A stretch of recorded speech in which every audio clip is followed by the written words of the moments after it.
National security alarm bells are going off in Missouri. A trailer park with ties to Chinese intel services shares a chain link fence with Whiteman Air Force Base, home to America's B-2 Spirit bombers. Joining us to unpack it all is the author of the report that broke the story, Philip Lenczycki, senior investigative reporter with the Daily Caller News Foundation. Philip Lenczycki, thank you so much for joining us. Good to have you back on the show. Hi, Stephanie. Thanks for having me. Now, you have a new piece out titled U.S. Nuclear Bomber Fleet Shares Fence with Trailer Park linked to Chinese intel-tied fraudsters. First, what in the world? If I'm understanding this correctly, sounds like there's a lot of national security risks and concerns here, but you're telling me there's a fence, that's all that's separating our stealth bomber fleet from, a trailer park that has questionable ties to the Chinese regime. Am I understanding that correctly? Yeah, that's correct. What we found is that there is a trailer park on the north end of Whiteman Air Force Base in Noster, Missouri. So this is a very small town, more or less in the middle of nowhere. Its population is like 2,900 people. And it's, largely supported by the, activities of the military base. And there is a trailer park there on the north end. It's about 25 acres. And it is literally separated by a short fence from the base, and directly to the runway where our nuclear fleet of B-2 bombers lands, about 1 mile from that runway is, the property. And even on Google reviews, there are individuals who have been, just guests of the RV park who have filmed these, stealth bombers coming in for landing. You can almost feel like you reach out and touch them. That's how close they are. Insane. I remember talking to Ross Kennedy about the Fufang group, next to the Grand Forks Air Force Base, about the kind of intel they could get, and he was describing it like holding a teacup under a waterfall. That's just how much information is there.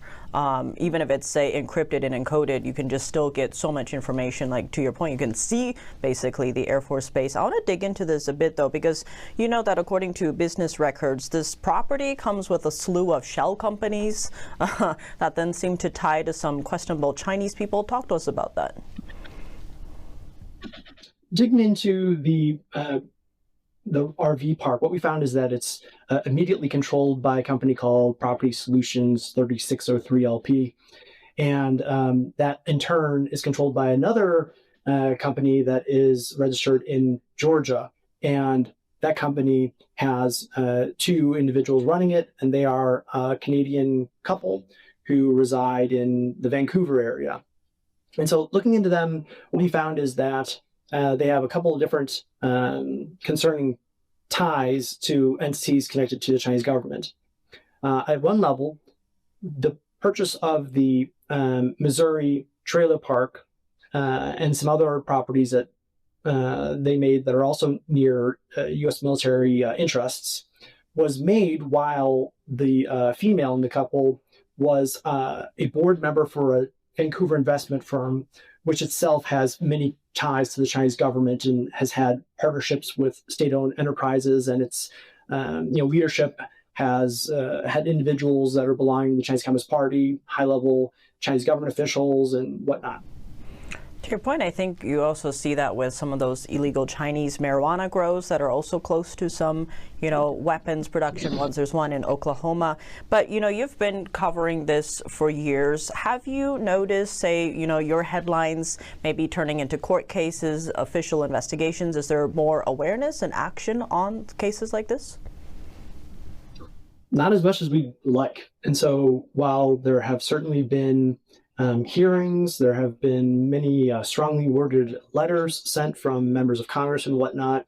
There have even been maybe some amendments included in certain, National Defense Authorization Act.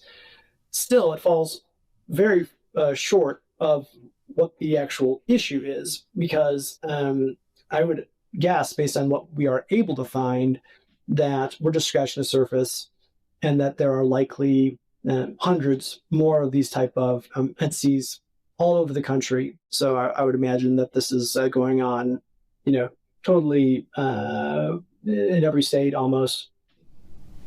Well, Philip Lenczycki, as always, thank you so much for joining us. Thank you, Tiffany.